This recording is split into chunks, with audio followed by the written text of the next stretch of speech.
देश में लोकसभा चुनाव हो चुके हैं और भाजपा को अपनी उम्मीदों के मुताबिक सीटें नहीं मिली हैं। ऐसे में अब पार्टी में बड़े बदलाव की जरूरत महसूस हो रही है।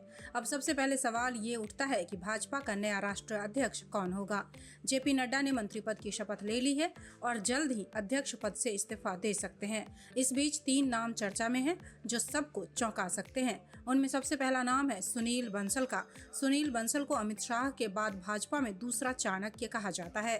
शाह और बंसल की जोड़ी ने यूपी में 2014 के लोकसभा चुनाव और 2017 के विधानसभा चुनाव में भाजपा को बड़ी जीत दिलाई थी। बंसल ने इस बार के लोकसभा चुनाव में पार्टी के कॉल सेंटर संभाले, फीडबैक लिया और कार्यकर्ताओं को जीत का मंत्र दिया। दूसरा नाम आता है अनुराग ठाकुर का, जो हिमाचल प्रदेश की हमीरपुर सीट से 5वीं बार सांसद बने हैं। उन्होंने संगठन का काफी अनुभव भी हासिल किया है और भाजपा युवा मोर्चा के राष्ट्रीय अध्यक्ष भी रहे हैं।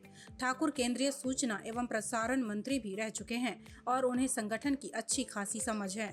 उनके पिता प्रेम कुमार धूमल हिमाचल प्रदेश के मुख्यमंत्री रह चुके हैं। तीसरा नाम है विनोद तावड़े का, जो महाराष्ट्र से हैं और उनके पास 2 दशक का संगठन का अनुभव है। वे भाजपा के राष्ट्रीय महासचिव हैं और बचपन से ही आरएसएस से जुड़े हुए हैं। तावड़े को कम बोलने और सीधे बात करने वाले नेता के रूप में जाना जाता है।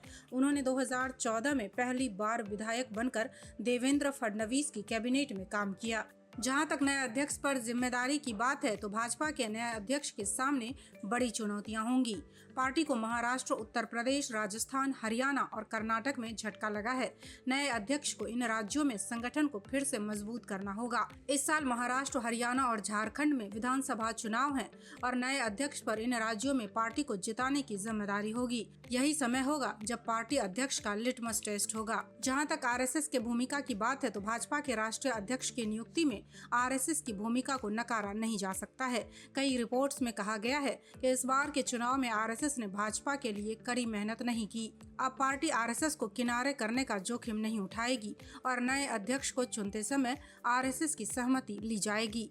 ये देखना दिलचस्प होगा कि भाजपा का नया राष्ट्रीय अध्यक्ष कौन बनता है और वो पार्टी को किस दिशा में ले जाएगा। इन 3 नामों में से कोई भी अध्यक्ष बनता है तो भाजपा के संगठन में नए बदलाव और मजबूती की उम्मीद की जा सकती है।